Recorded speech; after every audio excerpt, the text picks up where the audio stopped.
Mateus capítulo 2, de 13 a 23. É a nossa sequência, nós estamos já na a quarta mensagem em Mateus, e hoje nós vamos estudar este texto. Mateus 2, de 13 a 23.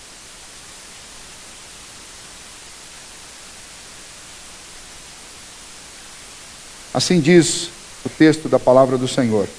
Tendo eles partido, eis que apareceu um anjo do Senhor a José em sonho e disse: Dispõe-te, toma o menino e sua mãe, foge para o Egito e permanece lá, até que eu te avise, porque Herodes há de procurar o menino para o matar.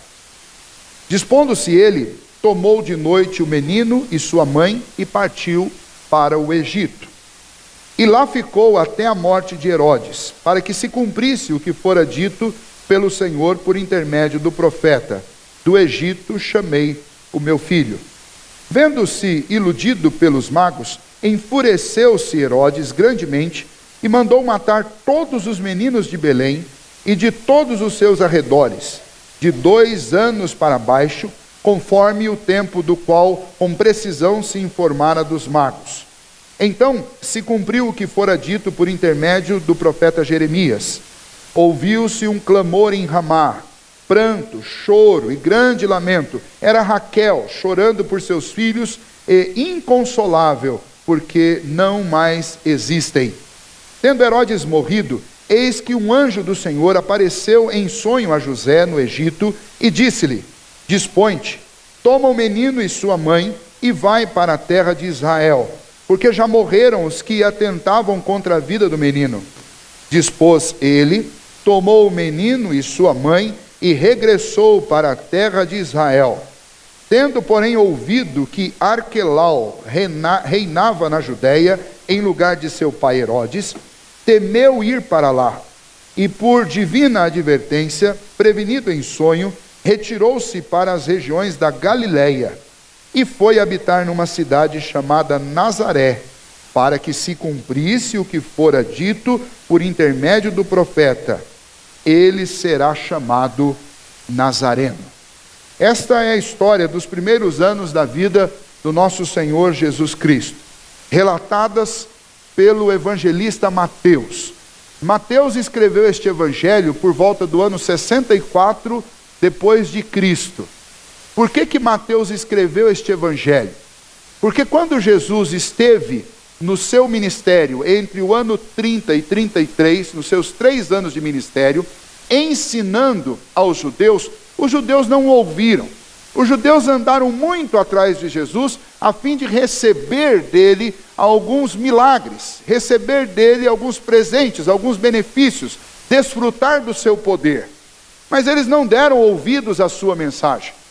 De tal maneira que os evangelistas, inclusive Mateus, preocupado com o seu povo, que é o povo judeu, escrevem as palavras de Jesus e passam a pregá-las na segunda metade do 1º século, para que os judeus, ouvindo novamente e confiando os discípulos de que o Espírito Santo podia tocar em seus corações, eles aprendessem esta mensagem finalmente e crescem em Jesus. Por isso Mateus faz questão de mostrar que Jesus é da descendência de Davi, portanto, ele é de uma descendência real, ele é o verdadeiro descendente do rei Davi, o rei esperado, mas ele é também o Messias esperado, porque ele também é filho de Deus. Ele vem da linhagem de Davi, mas ele também é perfeitamente Deus, tanto quanto perfeitamente homem. E Mateus apresenta Jesus como filho de Deus e como filho de Davi. E ao apresentar Jesus assim, ele vai mostrar ao mundo esta figura que não foi acolhida no seu tempo, mas agora estes evangelistas estavam falando e mostrando que ele sempre foi e sempre será o nosso Salvador, para que os homens possam crer nele, e crendo nele, eles sejam salvos. Mas até que ele possa apresentar a mensagem do evangelho, ele precisa contar como foi a vida de Jesus.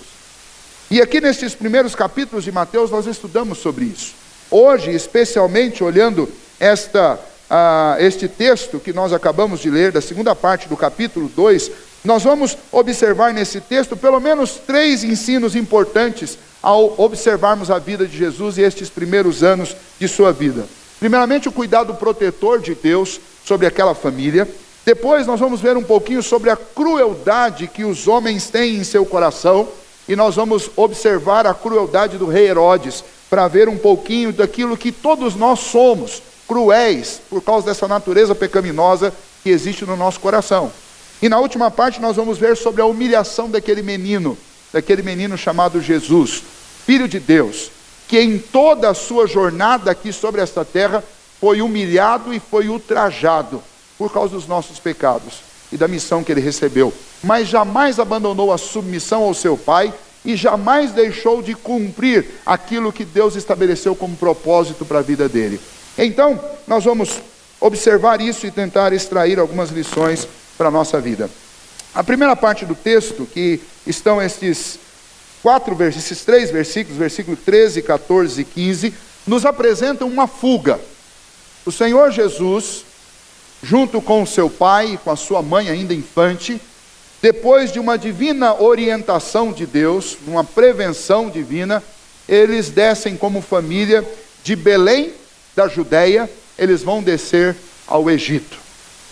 O anjo do Senhor aparece para José, e veja que nestes 2 primeiros capítulos de Mateus, várias ocasiões, o Senhor fala com José através de um anjo, em um sonho. E esta maneira era a maneira que Deus encontrou para se comunicar com José, para falar com a família de Jesus, com aqueles que estavam cuidando de seu filho. E o anjo do Senhor fala com José em sonho que ele deveria sair daquele lugar, porque Herodes tentaria matar Jesus. Para recapitular um pouco, lembra que os magos do Oriente passaram por Jerusalém, um tumulto aconteceu, porque eles estavam procurando o rei que tinha acabado de nascer, e por causa disso eles foram levados a Herodes. Herodes, cinicamente, disse: olha, me digam onde ele está, porque eu também quero adorá-lo. E nós sabemos que Herodes não queria isso. Herodes queria matá-lo para que este rei não tomasse o seu lugar. E aqueles magos, na sua sabedoria e orientados por Deus, eles foram, encontraram Jesus, mas eles não voltaram para dizer a Herodes onde Jesus estava, a fim de que Herodes não fizesse nada contra Jesus. Mas quando Herodes vai vendo o tempo passando, vai observando que os dias vão passando, talvez meses, e nada dos magos voltarem para lhe dizer aonde é que estava Jesus, ele se enfurece.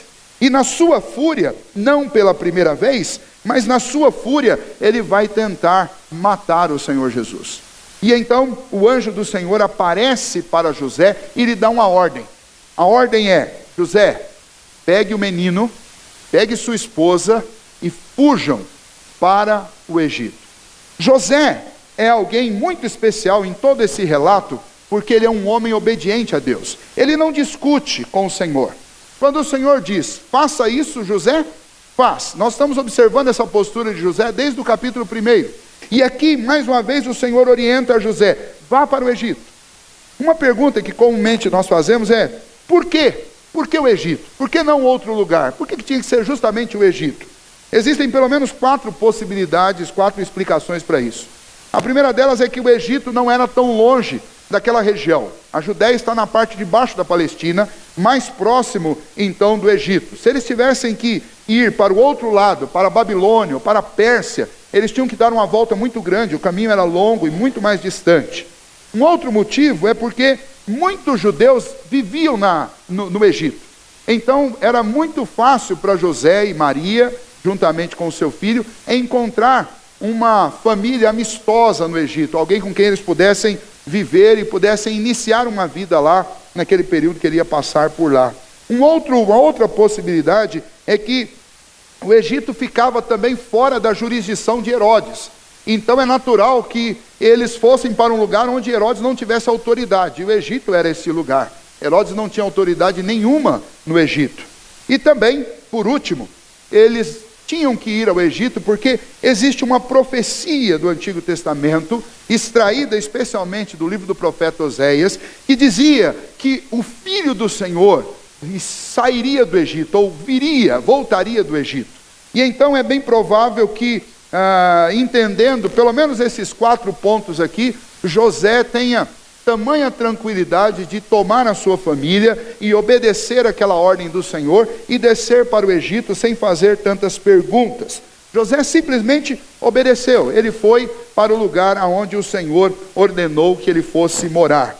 Quanto a esta profecia sobre Oséias, para nós relembrarmos, Oséias foi um profeta que, obedecendo uma ordem do Senhor, ele tomou como esposa uma prostituta, a prostituta Gomer.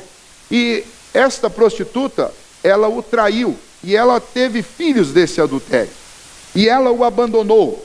E na sua rebeldia, na sua infidelidade, ela passou a viver novamente aquela vida dela de adultério, aquela vida de prostituição, até o ponto que os homens com os quais ela se prostituía, a venderam, a entregaram como escrava numa praça, a abandonaram. E ela, no seu orgulho, não queria de maneira alguma voltar para Oséias. Mas ainda assim, Oséias, ele se submetia a trazer ofertas de comida, de roupa, aquilo que era elementar, básico para o sustento de Gomer, e ele usava os próprios homens que se prostituíam com ela, porque ela não queria contato com ele, então ele trazia estes presentes para ela, entregava nas mãos daqueles que se prostituíam com ela, para que eles entregassem e ela aceitasse. E quando o Senhor nos conta esta história através do profeta Oséias, a história da própria vida de Oséias, o Senhor faz um link que esta história é a história de Israel. E sempre foi assim, Deus comprou Israel, mas Israel foi infiel. Deus tenta ajudar Israel, mas Israel não quer o Senhor. E Deus precisa ajudar Israel através de outros povos. Deus tem que usar outras nações para ajudar Israel, porque Israel não quer o Senhor. E no meio então deste ambiente, assim como Oséias se casou com Gomer, Jeová se casou, ele é o esposo de Israel, ele é o Senhor, o dono de Israel. Gomer é um exemplo, é uma ilustração daquele povo de Israel. E no meio desta realidade, no capítulo 11 do livro do profeta Oséias, no versículo 1, falando a respeito da restauração de Gomer e da restauração de Israel, o Senhor diz por meio do profeta Oséias o seguinte: quando Israel era menino, eu o amei, e do Egito chamei o meu filho. E esta profecia tem a ver com um evento do passado e tem a ver com um evento do futuro. Essa profecia tem a ver com aqueles eventos da época dos hebreus, em que o povo hebreu foi para o Egito e se tornou escravo. E quando este povo de Deus era menino ainda, no início deste povo, Deus foi lá e tirou o povo do Egito e trouxe para a Palestina. Mas agora esta profecia tinha um novo contorno, porque essa profecia também apontava para o futuro, mostrando que o verdadeiro Israel, o Filho de Deus, também sairá do Egito e voltará para a terra do povo de Deus. E então Mateus está interpretando o Antigo Testamento e dizendo: agora se cumpriu o que foi dito pelo profeta Oséias, porque ao descer José com Maria e o menino para o Egito, um dia Jesus teria que voltar de lá. E nesse dia, o sentido real desta profecia de Oséias se cumpriria. O Filho de Deus, o verdadeiro Israel, menino ainda, subiria do Egito para a Judéia. Então é por isso que nós temos aí esta profecia citada no versículo 15: do Egito chamei o meu filho. Um cumprimento no passado e agora um cumprimento no futuro. Esta descida de José e Maria para o Egito demonstram o cuidado de Deus sobre a vida deles. Deus os fez descer àquele lugar. Se existia um lugar naquela época em que um judeu não queria ir de jeito nenhum, era para o Egito. Porque o Egito para os judeus sempre foi sinônimo de problema. Quando eles foram para lá, quando eles ainda estavam lá no início da história dos judeus, em pouco tempo que eles ficaram lá, eles se tornaram escravos. Todas as vezes que o povo de Deus desceu ao Egito, eles tiveram um problema. Se nós voltarmos ainda um pouco mais, lendo os primeiros capítulos de Gênesis, nós vamos observar isso. Que sempre que o povo desce ao Egito tem problema. José teve problema no Egito, os seus irmãos tiveram problema no Egito, Abraão teve problema no Egito, sempre é sinônimo de problema. E o povo de Deus naturalmente não quer ir ao Egito. E aqui está um exemplo do cuidado de Deus, mandando aquela família para o Egito e depois trazendo de volta. Mas esse período em que eles passam no Egito é para a preservação. E então nós podemos extrair daqui uma aplicação interessante para a nossa vida. Nem sempre nós vamos aos lugares que nós queremos ir. Nem sempre nós vamos viver no lugar onde nós queremos viver. Nem sempre nós vamos desfrutar das coisas que nós queremos desfrutar. Mas nós precisamos entender que quando estamos passando por coisas que nós não gostamos, acima de tudo nós temos um Deus que vela pela nossa alma. Romanos capítulo 8, versículo 28 diz que todas as coisas cooperam para o bem daqueles que amam a Deus. Se por algum motivo Deus te faz descer ao Egito, Ele não faz isso por um acaso. Ele faz isso para a sua preservação. Tem alguns momentos da nossa vida que nós temos que passar por crises muito terríveis. Temos que atravessar desertos difíceis. Temos que viver num período, em uma região árida para a nossa vida. Numa área difícil para a nossa vida e para a nossa vivência com a nossa família. Esses momentos não são os momentos em que Deus nos abandona. Muito pelo contrário, esses momentos são os momentos em que Deus está nos preservando, nos guardando, cuidando de nós pela sua providência, livrando-nos de coisas muito piores. Então, quando nós olhamos para a história de Jesus, isso fica muito claro. Por quê? Do que Deus estava livrando Jesus e os seus pais? Nós continuamos. A partir do versículo 16 até o versículo 18, nós temos um retrato da crueldade de Herodes.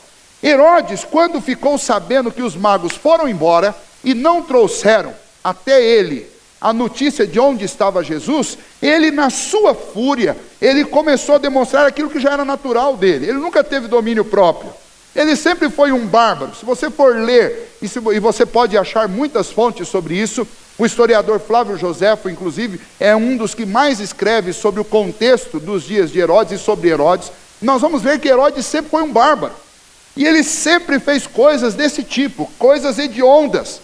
E este edomita, que não é descendente da tribo de Judá, portanto não era um herdeiro legítimo daquele trono, mas usurpava um lugar que não era dele. Este Herodes era um homem violento e mau. E quando ele soube que os magos tinham ido embora, os sábios do Oriente tinham ido embora, e não tinham revelado o endereço onde Jesus estava, ele, no seu surto de raiva, ele decide mandar matar todos os meninos com 2 anos para baixo.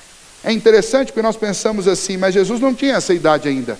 Não tinha, mas ele, na sua violência, ele queria ter uma margem de folga.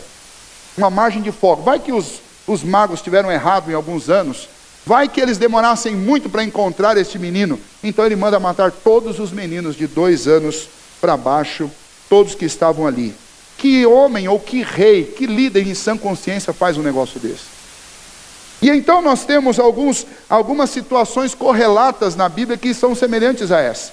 Se você ler a história, por exemplo, a história de Moisés, você vai descobrir que quando o nascimento de Moisés foi revelado, naquela mesma época também Faraó mandou matar os meninos. Ele mandou. E muitas pessoas, quando leem sobre a libertação do povo hebreu lá do Egito, lembra da 10ª praga que Deus mandou? Vocês lembram qual foi a 10ª praga? Especialmente as crianças aí da CDC. Lembram qual foi a 10ª praga que o Senhor mandou lá no Egito? A morte do primogênito. Quando nós lemos isso daí, tem muita gente que fala assim, mas esse Deus é um Deus mau. Onde já se viu mandar um anjo que mate todos os primogênitos dos egípcios?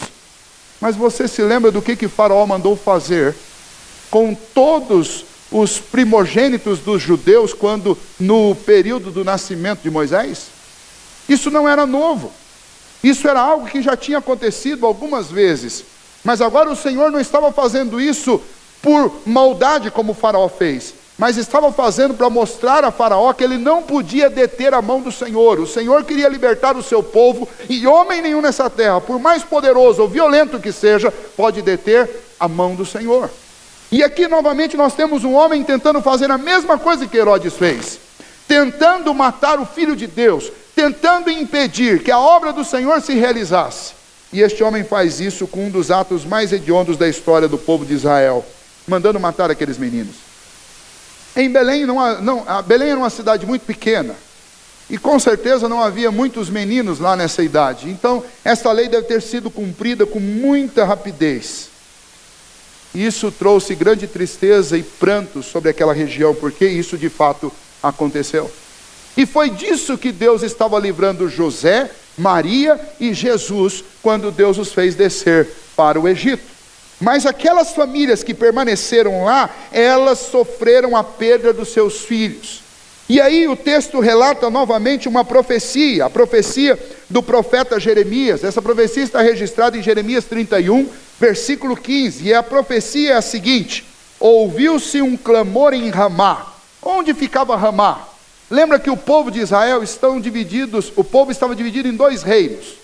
Um reino era o reino das 10 tribos, que são chamadas 10 tribos de Israel.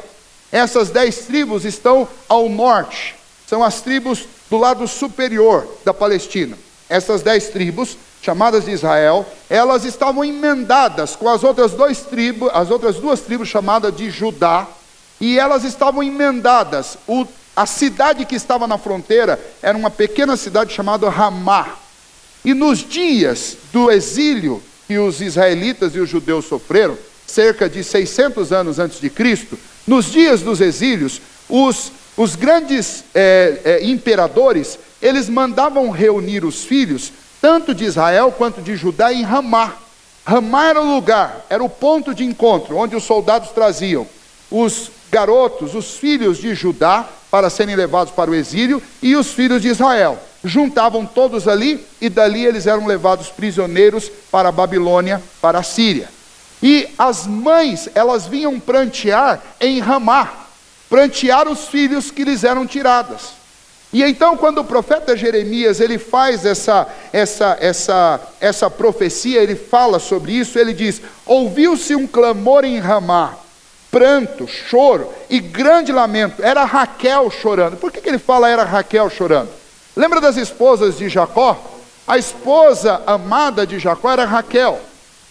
E então, esta alusão aqui é a alusão a Israel era representado no povo por 2 figuras muito distintas, muito importantes. Jacó, lembra que Jacó teve o nome dele mudado de Jacó para Israel. E Raquel, sua esposa, porque essa era a esposa que ele amava. E todo o povo de Israel e de Judá era descendente de Jacó e descendente de Raquel. Jacó porque ele era o pai daquelas 12 tribos, e Raquel porque ela era mãe das 2 tribos, dos 2 filhos amados de Jacó. E então, quando o profeta Jeremias diz, lá em Ramá, Raquel pranteava pelos filhos que não mais existiam, porque foram levados, ele está fazendo uma alusão que as mães que estavam chorando em Belém, as mães que estavam chorando na Judéia, elas estavam chorando porque novamente homens maus e violentos atacaram a família do Senhor, a família de Israel. E assim como aquelas mães estavam chorando ali no presente porque perderam seus filhos de 2 anos para baixo, há muitos anos atrás, mães têm chorado em Ramá, porque a violência do homem sem Deus tem atingido em cheio o coração das famílias dos povos de Deus, do povo de Deus. É isso que Mateus está fazendo. Mateus está fazendo uma ligação com o passado, com o presente. E ele faz essa ligação para mostrar o quê? Ainda que estes homens violentos venham matando os filhos do povo de Deus há décadas, há séculos, há milênios, este filho que eles tentaram matar agora, eles não conseguiram. Esse escapou, e ele será o grande consolo para Raquel, ele será o consolo para as mães que perderam seus filhos agora, e ele será o consolo para todas as mães que vão viver até o fim, porque ele é o Jesus, o Cristo Salvador. É ele que vai dizer: vinde a mim todos vós que estáis cansados e sobrecarregados, que eu vos aliviarei. Esse texto mostra, por um lado, a crueldade de Herodes, mas por outro lado, esse texto mostra a solução, o consolo, o remédio para curar aqueles que são machucados na sua própria carne e na sua família pela covardia de Herodes. Herodes é esse homem, esta figura terrível. E o paralelo que Mateus está fazendo é exatamente esse, é um paralelo muito claro. Raquel era representante de todas as mulheres de todos os tempos que choraram por perder os seus filhos para aqueles que são incrédulos, violentos e que sempre atentaram contra o povo de Deus. Mas dessa vez eles fracassaram, porque quem eles tentaram matar, eles não conseguiram. E é exatamente ele que vai trazer esperança para o povo de Israel, para o povo de Deus de todas as épocas. Isso tem uma importância muito grande para nós. porque aquelas mães choraram porque perderam seus filhos. E existem muitas mães que ainda choram até hoje porque perdem seus filhos. Perdem seus filhos para as drogas, perdem seus filhos para a criminalidade, perdem os seus filhos para doenças, perdem seus filhos para a loucura da vida do nosso tempo, dos nossos dias. E este é o resultado do acúmulo de pecado de toda uma civilização. A Bíblia diz que todos os homens pecaram e por isso todos os homens precisam da graça e da misericórdia do Senhor. E quanto mais os homens andam longe do Senhor, mais coisas absurdas e odiosas acontecem. Enquanto nós nos reunimos para nos alegrar com as nossas crianças, existem crianças que estão perdendo a vida no mundo simplesmente porque são filhos de cristãos. E os homens sempre fizeram coisas terríveis, coisas violentas, coisas bárbaras. Mas o consolo para aqueles que sofrem debaixo da barbárie desse mundo caído, o consolo é que Jesus Cristo veio. Ele não foi assassinado por Herodes, mas ele sobreviveu. E ele subiu a uma cruz e morreu tomando o meu lugar e o seu lugar, para que ele pudesse ser o meu consolador eterno. Para que ele pudesse pegar a sua tristeza, o seu pranto, a sua dor, e pudesse converter em riso e alegria, porque Ele é aquele que restaura a alegria no coração, é Ele que restaura a esperança, é Ele que restaura a vida, é Ele que cura, é Ele que sara as feridas que são aparentemente incuráveis. E então, quando Mateus faz questão de citar essa profecia de Jeremias, ele está citando isso para lembrar a esse povo, que quando o profeta Jeremias citou essas palavras, ele citou num contexto em que ele estava lembrando ao povo que um dia Deus ia enxugar o choro, o pranto de todas aquelas mulheres que perderam seus filhos. E agora, quando Mateus cita isso, é exatamente para lembrar que ainda que o mundo cause danos à sua vida, Jesus Cristo morreu para trazer o consolo e restabelecer a paz no seu lar. Não tem como trazer de volta aqueles que já morreram. Mas a Bíblia nos garante que se nós crermos em Cristo Jesus, nós ressurgiremos e nós vamos desfrutar da companhia dos nossos entes queridos que creram em Cristo também, e vamos viver com eles por toda a eternidade. O apóstolo Paulo, lá no capítulo 15 de Coríntios, falando sobre a ressurreição dos mortos, diz que muitas pessoas se convertiam a Cristo Jesus na esperança de um dia poder encontrar os seus entes queridos que já partiram. Porque em Cristo há consolo e remédio até para a morte. Porque Ele é a esperança de vida.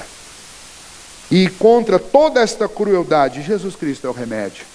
A última parte deste texto mostra o Senhor Jesus com a sua família voltando do Egito. Nós não sabemos quanto tempo se passou. A maioria dos comentaristas dizem que este versículo 19, quando relata que Herodes tinha morrido, retrata um período de tempo de no máximo 1 ano. O tempo que o nosso Senhor Jesus Cristo viveu lá no Egito, e José e Maria estavam lá com ele, deve ter sido de no máximo 1 ano. E logo depois disso, Herodes morreu. Os historiadores falam a respeito de Herodes, dizendo que por causa da vida que Herodes vivia, ele tinha várias enfermidades. Enfermidade do coração, hidropsia, em decorrência da disfunção renal que ele tinha. Ele tem se considerado, inclusive, que ele era portador de cirrose hepática. Flávio Joséfo diz que, ao enumerar todos os sintomas que ele supostamente tinha, a maioria dos estudiosos conclui que ele tinha intestinos ulcerosos, e ele era, os seus intestinos estavam putrefatos e dominados por vermes, de tal maneira que o odor da destruição interna de Herodes se fazia sentir por aqueles que conviviam perto dele. São dados que os historiadores encontram nesses relatos antigos. Que ele tinha problema respiratório, que ele tinha convulsões constantemente, e por aí vai. Nem os médicos, nem os banhos daquela época podiam resolver e podiam recuperar o estado de saúde de Herodes. É isso que a gente tem de dados históricos sobre este homem. Era um homem que já tinha morrido do lado de dentro, não só na alma, mas também tinha morrido fisicamente. E então, é provável que ele tenha morrido apenas 1 ano depois de Jesus ter descido ao Egito com seus pais. Agora, antes de morrer, Herodes cometeu um último ato de crueldade. Um último ato. Quando ele estava no seu leito de morte, ele expediu uma ordem para que todos os homens que fossem principais da nação judaica, ou seja, todos os líderes, sacerdotes, príncipes, chefes de famílias, todos eles fossem presos, e eles foram presos num hipódromo, lá em Jericó. Estes homens todos foram colocados lá, e o motivo era o seguinte: Herodes sabia que o povo ia comemorar quando ele morresse, tamanha a sua crueldade. E então, para que o povo não festejasse na sua morte, ele pegou os principais das famílias, mandou colocar dentro do hipódromo, lá em Jericó, e disse que na hora que ele morresse, os soldados debaixo do seu domínio, debaixo do seu comando, e orientados pelo seu filho, deveriam matar todos aqueles homens. Por quê? Porque ainda que não fosse por ele, mas a Judéia inteira ia chorar no dia da sua morte. Pensa na crueldade de um homem desse. Mas era assim que ele pensava. Mas isso realmente não aconteceu, porque depois que ele morreu, o filho que assumiu, embora fosse tão cruel quanto ele, mas ele não teve a coragem de dar esta ordem no dia da morte de Herodes. E no dia da morte de Herodes, estes homens foram soltos. Eles sofreram, foram surrados, eles foram torturados, mas eles não foram assassinados. Então eles foram soltos. Quem assumiu do lugar de Herodes foi um filho tão bárbaro quanto o pai. O nome dele era Arquelau.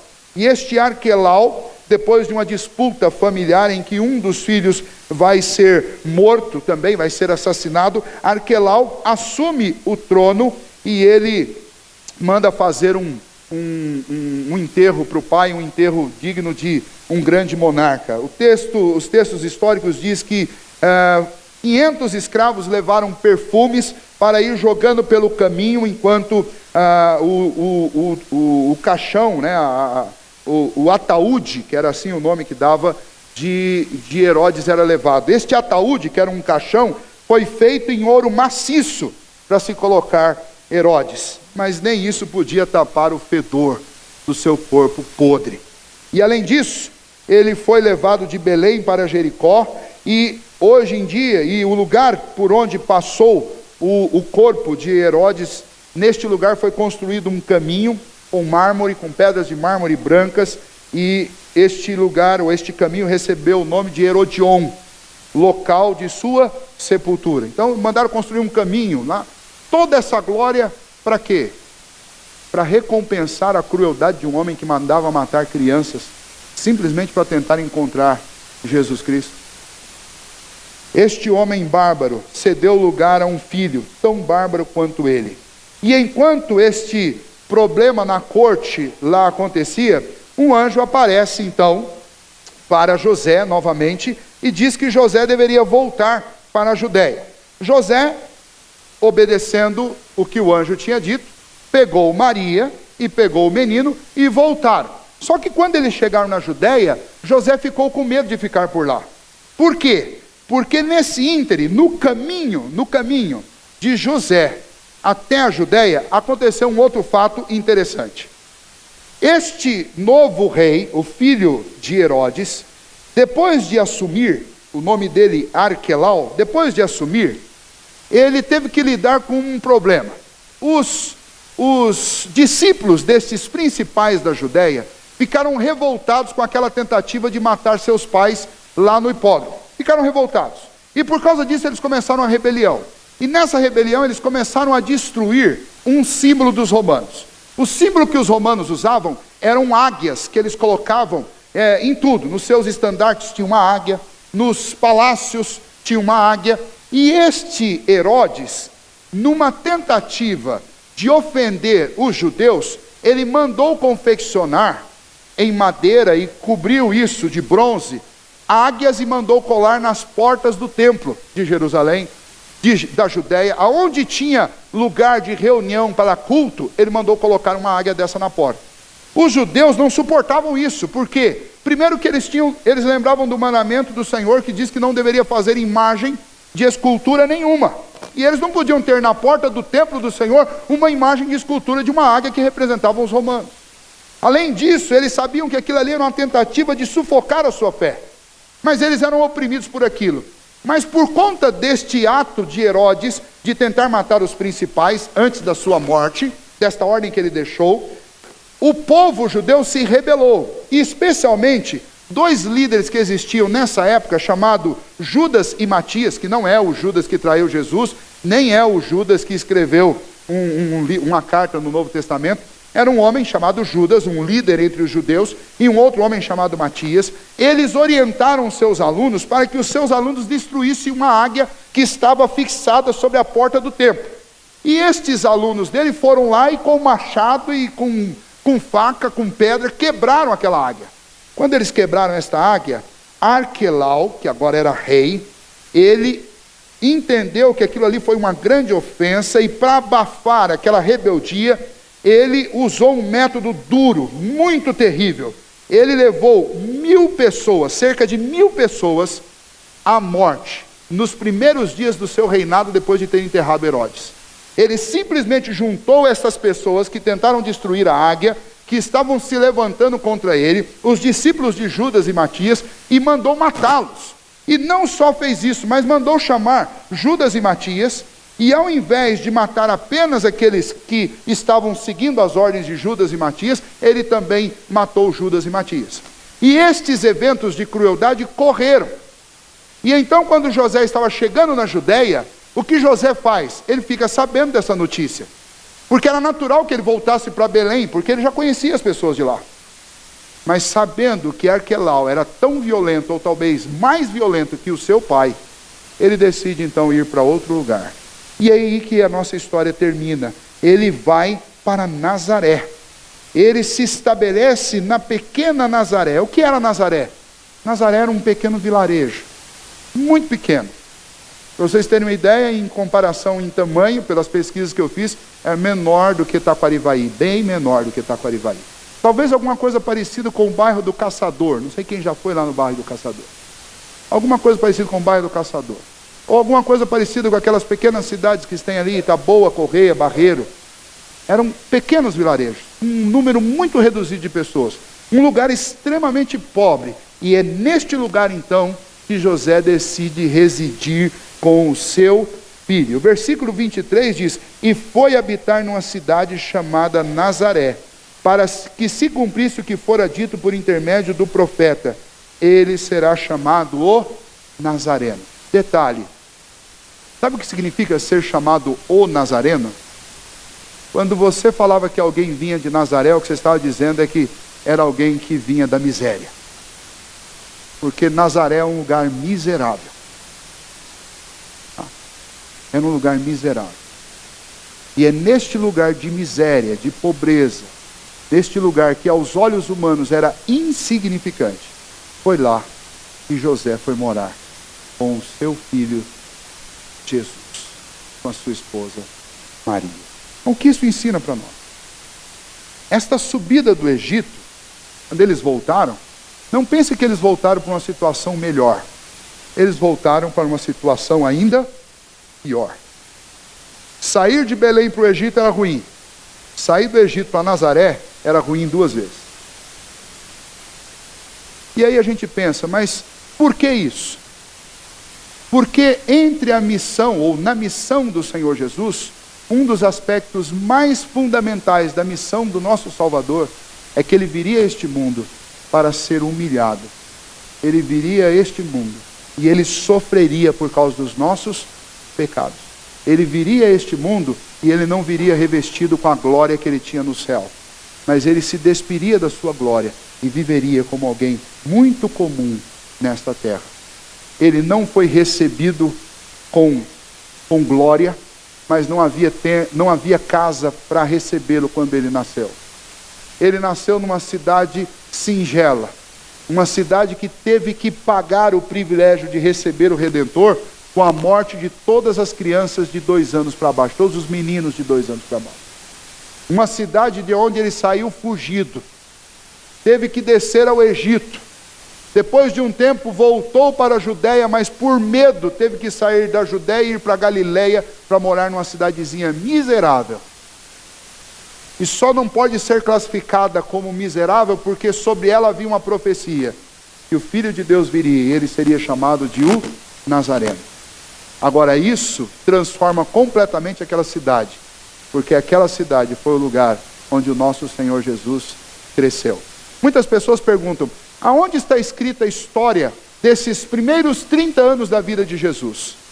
Depois deste evento aqui, da ida de José para Nazaré, nós só vamos ouvir duas outras informações sobre Jesus, uma quando ele era pré-adolescente e depois quando ele inicia o seu ministério saindo de Nazaré e começando a pregar. O resto desses 30 anos, a única coisa que nós sabemos é que Jesus foi submisso aos seus pais e viveu ali em Nazaré com dignidade. E as coisas que ele deve ter feito ao longo desses 30 anos em Nazaré pertenceram única e exclusivamente ao povo de Nazaré. Ninguém mais sabe o que aconteceu por lá. O que nós sabemos é que de lá Jesus Cristo saiu para salvar o mundo dos seus pecados, para dar um exemplo de vida que impactou todo o mundo desde o dia em que ele morreu. Um exemplo que não poderá ser esquecido por nenhum homem sobre essa terra. É assim que Mateus termina essa história inicial do Senhor Jesus, mostrando que a vida do Senhor Jesus entre nós sempre foi uma vida de humilhação, sempre foi uma vida de sofrimento. O que nós podemos aprender com este relato aqui e resumir isso tudo para que a gente possa levar algo para aplicar na nossa vida em casa? Primeiro, eu já falei, quero apenas repetir, o cuidado de Deus. Deus cuida de nós. Assim como Ele cuidou da sua família, Ele está cuidando da sua também. Todos os dias. Não tenha medo disso. E se você está se sentindo sozinho, se você não tem essa fé, o Senhor, cuidando de você, trouxe você aqui hoje para ouvir falar sobre o nosso Senhor Jesus.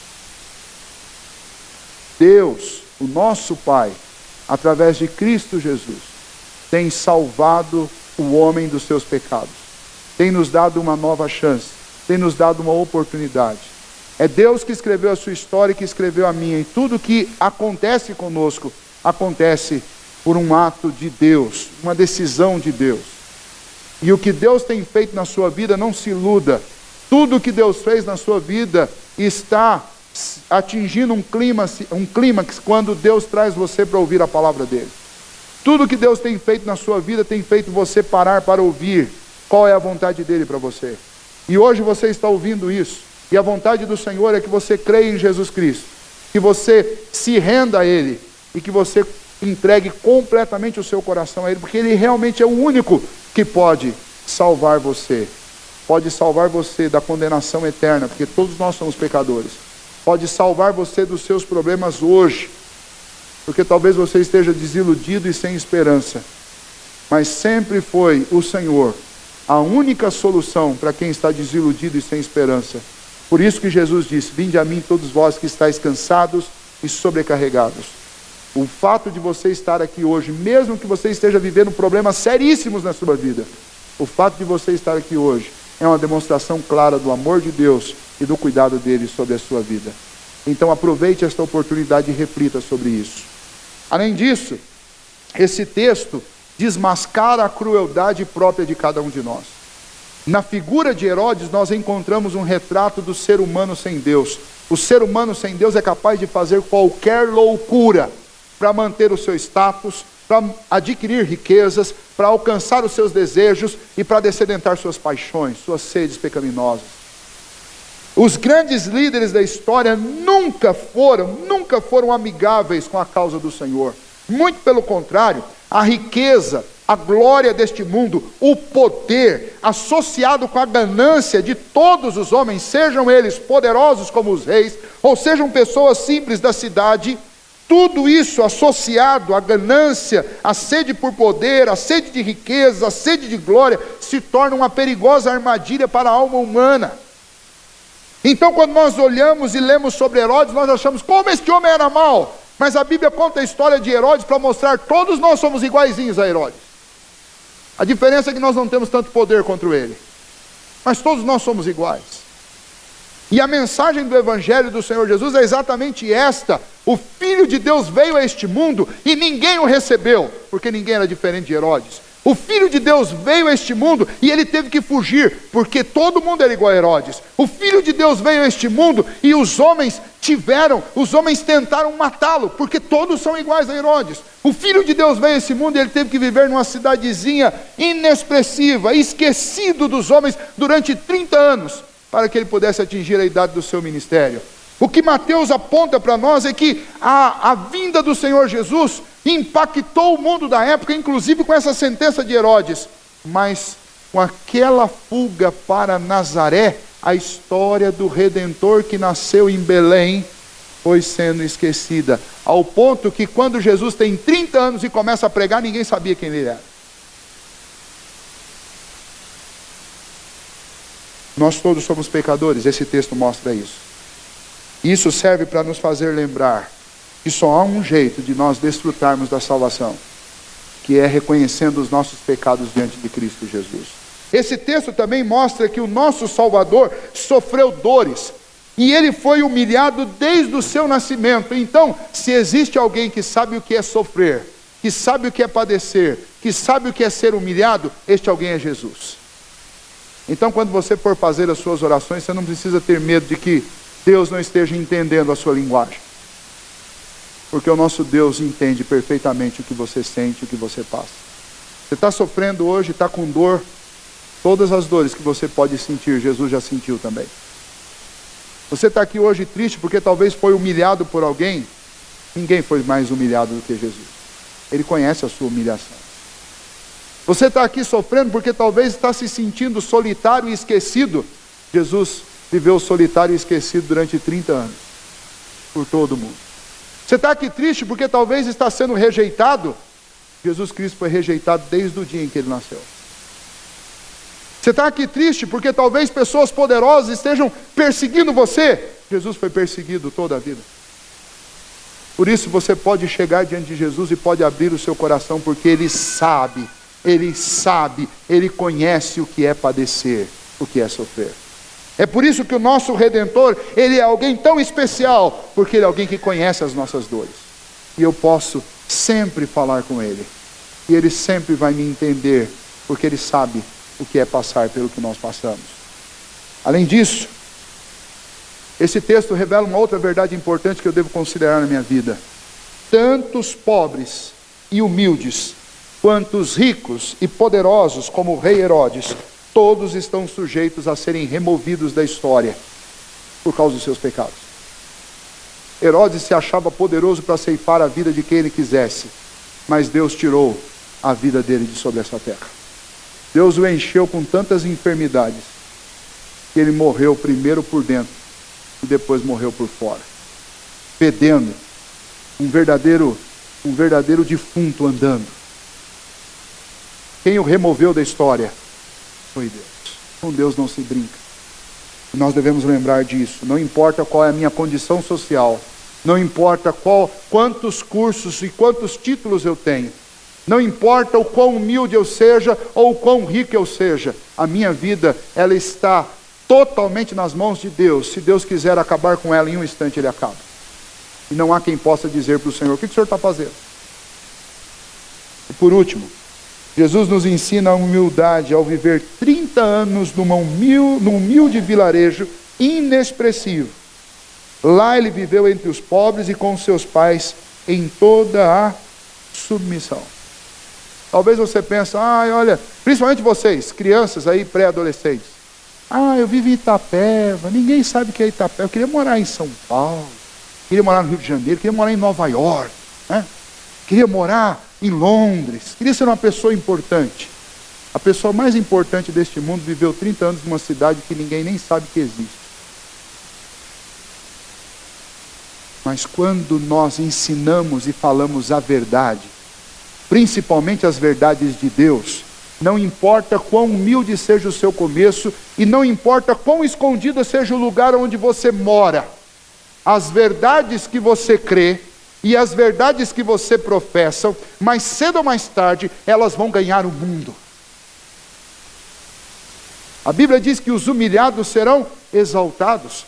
Filipenses, no capítulo 1 e depois no capítulo 2, falando sobre a vida de Jesus, diz que Ele se humilhou até a morte, morte de cruz. Mas depois o texto diz, Paulo diz, mas o Pai o exaltou, e exaltou o seu nome acima de todo nome. O nome de Herodes vai ser esquecido, foi esquecido, mas o nome de Jesus jamais será esquecido. Então não tenha medo de humilhação, não tenha medo de singelos começos, não tenha medo de morar num lugar pequeno, numa casa pequena, de ser de uma família que não tem um sobrenome importante, não tenha medo de não ser famoso, não tenha medo de não participar do grupo mais popular da escola. Apenas tema ao Senhor e aprenda com o exemplo de Jesus, porque quem vai exaltar você é o Senhor Jesus na hora certa. Aqueles que se auto-exaltam e se auto-promovem, eles não chegam a muito longe. Mas aqueles que colocam a sua confiança inteiramente em Deus, o Senhor os exaltará, o Senhor os levantará. E é isso que esse texto mostra, na própria vida do Senhor Jesus. Jesus saiu aos 30 anos de idade de Nazaré, para pregar durante 3 anos, mensagens que jamais serão esquecidas. E o mundo inteiro hoje é um mundo transformado, não tanto quanto precisava ser, mas é um mundo que foi transformado pela história de Cristo Jesus. Todo mundo civilizado, onde a civilização chegou, todo mundo onde a civilização chegou, conhece e de alguma maneira tem alguma noção a respeito de Cristo Jesus. Herodes não influenciou o mundo, mas Jesus sim, influenciou, tem influenciado e mais do que isso, tem salvado pessoas pela sua mensagem do Evangelho. Que nós aprendamos estas lições e que nós imitemos Jesus naquilo que ele fez. Sejamos imitadores de José, que nunca se opôs a seguir a direção que Deus apontava. Vai para o Egito, José vai para o Egito. Vai para a Judéia, José vai para a Judéia. Vai para Nazaré, José vai para Nazaré. Este é um exemplo de pai, um homem obediente a Deus. Sua esposa também jamais contendeu com ele, mas simplesmente obedeceu ao Senhor. Tantas lições nesses 10 versículos, a gente podia desfrutar disso ainda por mais tempo, mas eu creio que nós conseguimos entender o que estava escrito aqui. De Belém ao Egito, do Egito a Nazaré, por causa do cuidado de Deus, da crueldade dos homens e da humilhação que Jesus tinha que sofrer. Humilhação essa que fez com que ele se tornasse o nosso Redentor, porque ele pagou a nossa dívida com a sua humilhação. E nós devemos lembrar disso. O nosso Salvador foi humilhado. Quem somos nós para não aceitarmos passar por humilhações ou por não querermos nada que é humilde e singelo? Nós devemos imitar o nosso Mestre, seguir o nosso Senhor de todo o coração, sempre confiando nele e dependendo dele. Vamos ficar em pé e nós vamos orar a Deus nesta hora.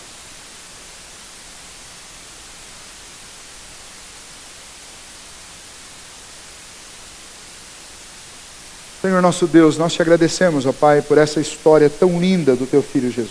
Obrigado, Deus, porque cada nuance dessa, passada a nós pelo evangelista Mateus e pelos outros, nos fazem, ó Deus, respirar o clima daqueles dias.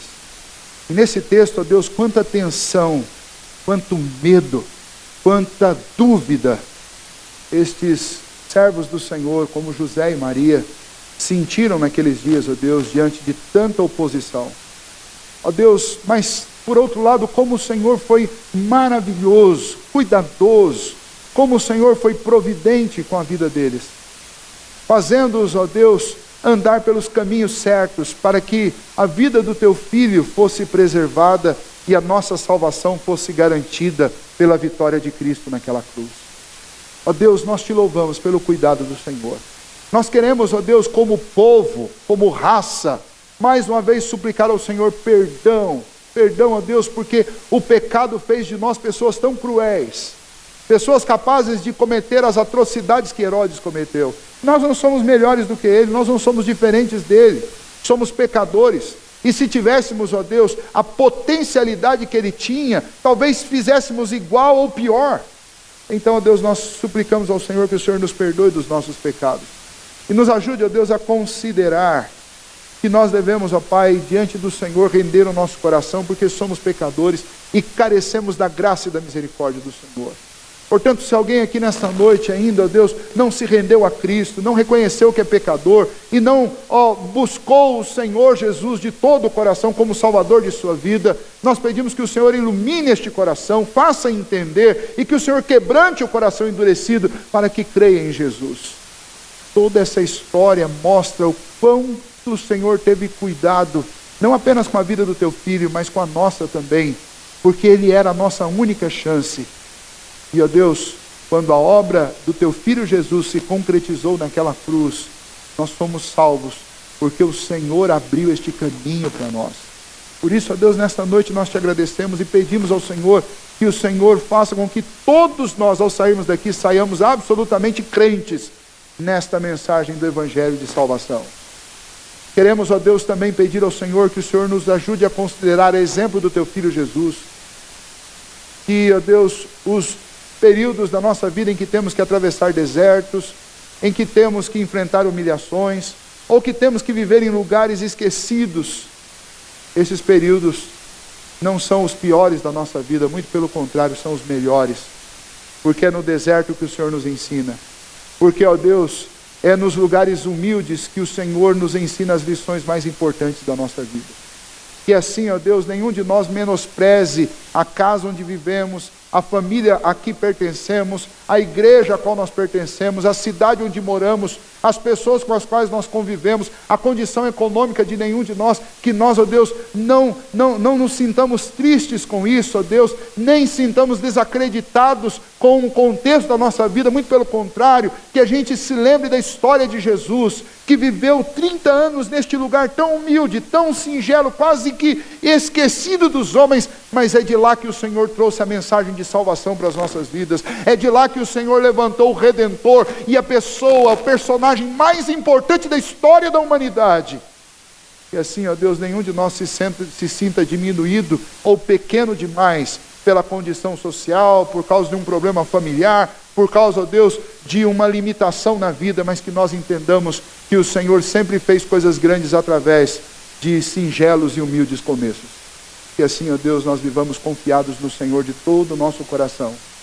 Que assim, ó Deus, o Senhor abençoe essas crianças que estão aqui. Que elas lembrem, ó Deus, desta mensagem. Que elas vejam em Cristo Jesus o grande exemplo para a vida delas. Que nós, pais, vejamos em José o grande exemplo para nós, o exemplo de obediência ao Senhor. E que assim, ó Deus, nós sejamos cada vez mais firmes, ó Deus, e convictos na fé em Cristo Jesus, dependentes do Senhor. E cada vez mais, ó Deus, agradecidos, porque o Senhor fez tudo isso para nos salvar. Por isso nós te louvamos nesta noite. Em nome de Jesus. Amém.